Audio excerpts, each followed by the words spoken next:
Hey guys, this is Ron again over at multifamilycoach.com. So as you can see by the shades and the sun and the palm trees and the beach and the sand and the water and the nice weather, I am not in Connecticut. I'm actually back out in California. I was out here last month. I did a video. So I'm out here for a week and have a busy week and had a busy week, and it's been a great week.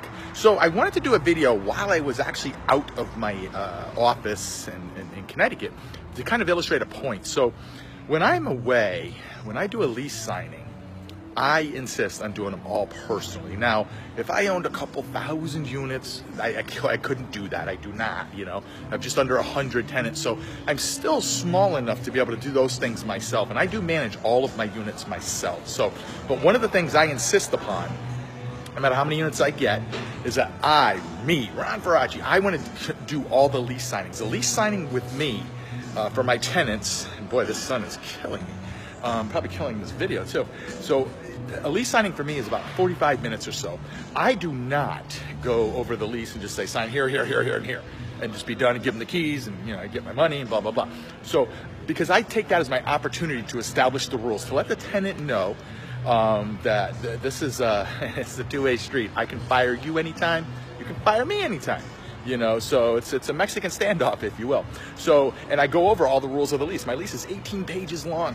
I paid 2 attorneys over years. I can't tell you how many thousands of dollars I have invested in my lease, because it's the single biggest document in terms of protection we have, you know, and even that isn't bulletproof. There's no such thing, you know, because a housing court judge, depending on the state you're in, of course, and in Connecticut, a housing court judge can do whatever the hell they want. They generally will follow the lease though.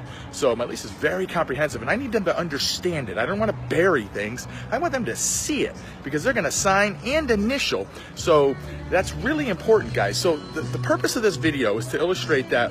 So while I'm gone, if there was a lease signing that had to be done, guess what? It's not getting done, because I'm not going to dictate it to my admin. No, I'm going to do it. So we either have to delay the lease a week or we'll speed it up before I leave. But that's how I do it. And there's usually twice a year I leave for a month. Okay, so I will not do a lease signing remotely. Won't happen. I won't do it via Skype, electronic. Nope.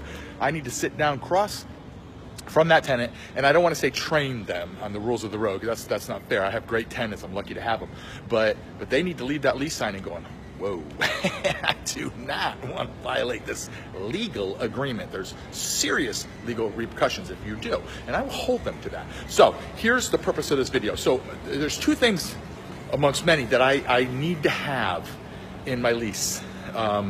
Information from a tenant, and a little tip buried in here too. So, and that is a social security number and a date of birth. I get a copy of their driver's license. So, and the reason I need to have that is because if I need to put them into collections, I will. Now, I generally will not go to court. The problem with going to court is when you're an LLC, you have to have an attorney. You can't just go to small claims court. You know, if you're a person, you can just pay the, I think it's a $75 filing fee where I live, and then just take them to court. You can get a judgment, and then with that judgment, you can then attach their assets. Boy, my air is looking rough, huh? But it's generally, the juice isn't worth the squeeze. You know, just because you have a judgment doesn't mean you have money. Now you got to go collect it. The courts will not help you collect it. Okay, so you can go after paychecks and assets and da-da-da-da-da and do all that, but generally in the neighborhoods I service, that's not worth it. But what I can do, however, is just submit them to a collection agency, and they will ding the credit. Okay, so, and that sometimes will prod people to pay as they go to try to buy a car, or maybe even one day buy a house. So, and they keep a percentage. They report it to collection agencies. I don't, because that costs money. But without that information, I can't do that. So what happens is, at the lease signing, if you're a small landlord, like I used to be, and I guess you could argue I still am, but now I can subscribe to services to verify social security numbers and all that. But, you know, starting off, I didn't know they existed. And to be honest with you, even if I did, I probably wouldn't have been willing to pay for it because I didn't have the money, you know. So what you can do is, the driver's license is easy. People walk around with their driver's licenses. I tell them they got to bring them to the lease signing. But what they don't walk around with, I don't, by the way, is my social security card. You know, it's a piece of paper. People lose it. They just don't have it. You know, you can ask them to get it and bring it with them, but that could take weeks. And, you know, so here's what I do. When the driver's license, I'll make a copy of it, and that has their date of birth on it. Okay, so that's easy. Now the social security number. What I do is, on my lease, it's highlighted so I can't ever forget to ask. it's highlighted bright orange, you know, DOB and Social Security. So for every applicant. So what I do is I'll ask them for their Social Security number, because it's a trust issue. You know, if I haven't run a report, years ago I didn't. So they'll read me off their Social Security number. Then what I'll do is I'll kind of forget about that for about 5 minutes, go about the lease, and then I'll circle back to it. And I'll say, hey, you know what, just to make sure I got the right number, can you repeat your Social Security number back to me?